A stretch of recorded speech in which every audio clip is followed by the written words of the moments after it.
What is up everyone, welcome back to another video. Today I'm going to take you through the FPL template and talk to you about how you can beat it to get the best start possible in game week 1.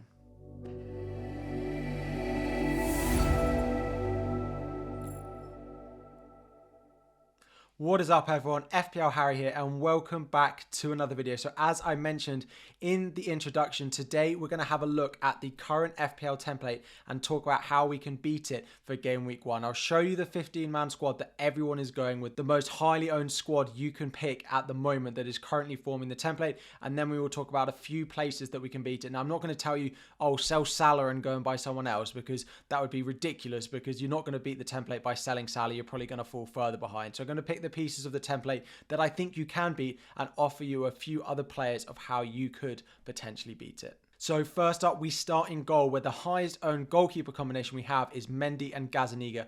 Of course, there are other highly owned goalkeepers which are more highly owned than Gazzaniga, but it depends on what I can afford with the £100 million budget that this squad does use. So of course, I'm not going above and beyond the budget. I don't have Son, Kane, Salah, Kevin De Bruyne, Haaland all in here. It's based on what you could afford with the team. So the most highly owned goalkeeper at the moment is Mendy of Chelsea, 5 million and 24% owned, partnered by Gazzaniga. He's only 12% owned, but he is that sort of cheap option. A few people going Foster, a few others going in that sort of cheap bracket, but Mendy is the one that people are going with at the moment.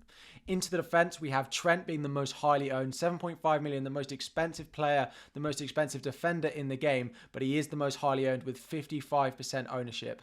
Next up, we have Cancelo, who has 45% ownership at 7 million. We have Reece James coming in next at 41%, followed by Perisic in the 30%. Again, we'll talk about him and why he's so highly owned in a minute. And then finally, there is a cheap option in Neco Williams forming part of the template, coming in at just 4 million this season.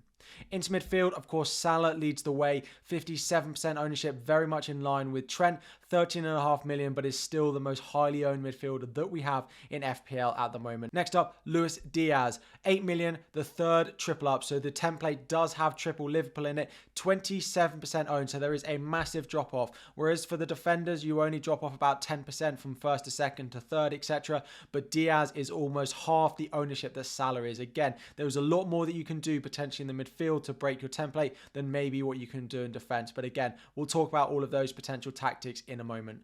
Then we have Pereira, who is actually the third most highly owned midfielder in FPL this year, which is crazy. He is the best 4.5 midfielder by a mile on set pieces for Fulham. I won't bang on about it. I've spoken about it in enough other videos, but he does come in at 24%, 1 in 4 teams. Now, I'm actually surprised it's so low. That means there's 75% of you who don't have him as your 4.5 midfielder. There might be some of you not playing with a 4.5 midfielder, but those of you who do have that in your squad structure, he should be the one you go with. Next up, we have Pedro Neto. Again, very hyped up player. Now, given that Jimenez is injured, maybe we can look to move him on, and we'll talk about some options in that sort of cheap midfield bracket. But the final midfielder currently forming the template is Bruno Guimaraes of Newcastle, a player that really did well last year, scoring goals for Newcastle, some important goals, particularly at the end of the season as well. But he did massively overperform his data, and the question is, can he keep that up this year, or should we be looking to break the template and go with someone else here? And then finally up front, the most highly owned player in the game, not just the most highly owned forward, the most highly owned player full stop is Gabriel Jesus of Arsenal.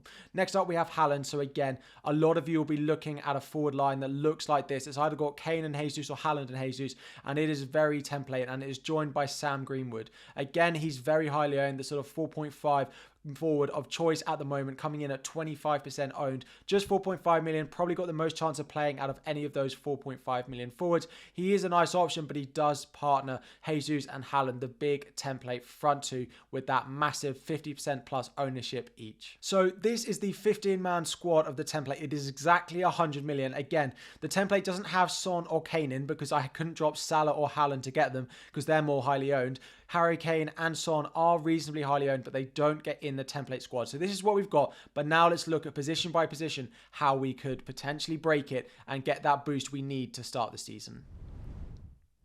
So, first off, we'll look in goal. Mendy currently is the picked goalkeeper. There are 3 options that I think could be a better pick than him. Chelsea have been a little bit shaky in pre-season, and Mendy only tends to score a maximum of 6, maybe 7 points during games in FPL. He doesn't tend to make a lot of saves. He doesn't tend to get a lot of bonus points as well, which really means for me 5 million is probably not the goalkeeper I'd go with. If I wanted a goalkeeper that was just going to keep clean sheets, the occasional save point, I'd go with Edison. I'd pay the extra 0.5. Those Manchester City fixtures are so good to start the season. They could easily keep 4 clean sheets in their first 5 matches. He is so good, just a better version of Mendy, and he is worth that 0.5 difference. If I was looking for a 5 million goalkeeper, I would go with Ramsdale. Again, those Arsenal fixtures to start the season are so nice, but on top of this, Ramsdale is so good for bonus and save points, which Mendy really isn't, as I've spoken about. So yes, the clean sheets might be quite equal. Chelsea might keep a few more.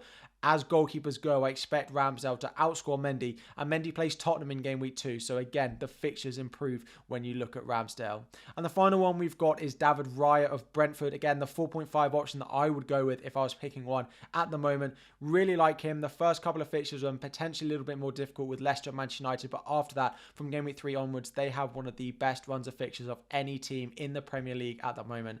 Plus, he was so good for points for start last year. He missed some of the season through injury, which is why he didn't get a price increase. But with Ben Mee signing as well, I think they're on for a great season. And to be honest, these 3 goalkeepers are all higher up the pecking order than the template Mendy is now.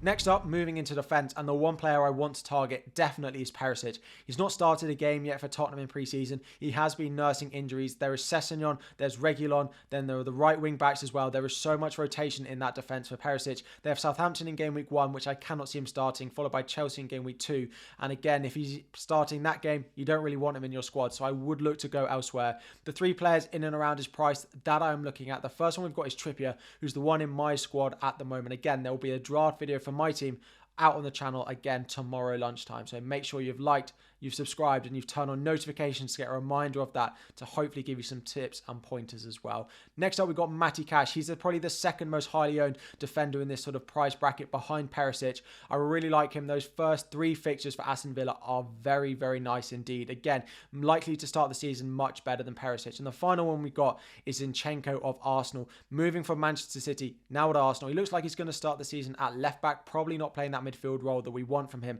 but still, that opening run of fixtures, like we spoke out with Ramsdale when we looked at goalkeepers, those fixtures are so nice. Zinchenko has that attacking threat with Tierney out, and then he might move into midfield as well. I would definitely save the money on one of these guys than owning Perisic, who I don't think will start game week 1, might start game week 2, but it's against Chelsea. Next up, we move into the budget midfielder, which is currently Bruno Guimaraes of Newcastle. Again, he did so well at points in last season. He was a massive sort of reason that the Newcastle form boosted from what they saw in the first half of the season. But for me, he's not worth the massive price increase that he's now seen, up to 6 million. He's 17% owned, and there are definitely players in and around that sort of 6, 5.5, 5, maybe up to 6.5 million price bracket that I'd like. The first one we've got is Martinelli, the best player at that 6 million price bracket. Martinelli. Smith Rowe looks like he's not going to be fit to start the season. Same price. Better run of fixtures, better form, on set pieces, might even be on penalties as well for Arsenal. If I need a 6 million midfielder, I'm 100% going for Martinelli over Bruno. Next up, if you want to save a million, we have Bailey of Aston Villa. Again, we spoke about with Matty Cash the importance and how good those fixtures are for Aston Villa at the start of the season. I really like what Bailey can offer. He's been so good in pre-season. We've spoken a lot about him, and I'm sure you're hearing on about it in other channels as well. But he has been so good, and I think he's really staked a claim to be in that Aston Villa starting lineup every single week as well. So 5 million, I'd rather have him and save the million than go with Bruno. And the final one we've got is Marcus Rashford. Now, to talk about Manchester United in a little bit of detail, Ronaldo has come out and said again that he wants to move. I can't see him starting the first couple of games, so it looks like it will be Martial, Rashford and Sancho. In and around that 6.5 bracket, I prefer Rashford to Sancho. Now, over the season, Sancho might outperform him, but at the beginning of the season, when you need to save money, Rashford is that little bit less risk pick than what you can get with Sancho. Save that money, go with Rashford, who looks like he's going to start on that left-hand side for Manchester United for the first 3 games. They play Brighton, Brentford and Southampton as part of their first 4. We know what he can do cutting in on that right foot. Let's hope he brings back some of the form that we know he can get. And just $500,000 more than Bruno, it's a no-brainer again. So the next player we're going to target is Luis Diaz, who is the third Liverpool option that people are going with. The first, most obvious option is to ditch Diaz and go with Robertson. Now it looks like Jota's not going to be fit to start the season, which does make Diaz quite a good option, but Robertson is so consistent. He got 29 returns last season in 29 appearances. That's goals, assists, or clean sheets. If he continues that form, I cannot see Diaz matching him for the amount of returns that he's going to get. Next up, you could go for a different 8 million midfielder. Kulusevski, everyone's hoping to cover Tottenham. Then why can't we use Kulusevski instead of Diaz? Go with Robertson in defence, for example, to break the template, cover that Spurs asset, because I don't think Richarlison is going to be a known starter in the Tottenham team. He might come off the bench to help rotate, but there's no reason for Kulusevski to be benched given the form he showed at the end of last season. Plus, Richarlison is suspended for game week 1, so at least you know you've got that fixture. And of course, there are others in here that you could go, Foden, Mahrez, Maddison, for example, but the other 8 million midfielder we've picked out is Mason Mount. Again, that ownership is so much lower than what you're getting with Diaz at the moment. Chelsea have a great run of fixtures over the first 6. They do play Tottenham in game week 2, but Mason Mount has really stepped up his goal contributions to what we saw in the past couple of years. Goals, assists, open play, set pieces, he has got it all now, and he's only going to continue to get better. So I do really like him. Again, the fixtures are great. They are for Diaz as well, but a few options if you don't want to go with Diaz or you want to go with Robertson that could fill his place in midfield. And the final place to break the template is with your second premium. I'm not going to tell you to ditch Salah, but what you could do instead of Aaron Haaland. Manchester City and Pep are known to ease their forwards and to ease their new signings into the Premier League. We saw it with Grealish last year. Could it be happening with Haaland again this year? Why are we ignoring some of the proven FPL assets that we've got in Son, Kane and KDB? KDB has been so good so far in pre-season. Has actually been by far their best player and has been much more direct. And I think a lot of the time we worry about going with De Bruyne because he's a bit sort of play a bit deeper, string the passes together, but in pre-season he's really been that main focal point going forward and putting balls into the box, getting those assists, getting goals as well. So Son and Kane you could definitely go with. Again, it's that Chelsea game that puts a lot of people off, but they are proven. We know what we're going to get with them, and I know a lot of us are thinking, is Haaland actually going to perform at the rate we want? And that is definitely the final place that I think you could break the template and get a very good start for game week 1 if you are brave enough. So this is the FPL template. We've spoken about a few points and a few players that I think you could break it with. Mendy, Perisic, Diaz, Bruno Guimaraes and Haaland, the 5 players that I would look to target if you are looking to go away and you've got a squad that is too template and looks something like this. Let me know what you think. Let me know what you change about the template. Any other players you'd look to target. Please make sure you've liked the video, subscribe to the channel. Closing in on 25,000 subscribers. We are a week away from the Premier League season starting. Your teams better be in good shape. Let me know your teams. Any questions in the comment section down below. Thank you all for watching, and I'll be back again tomorrow.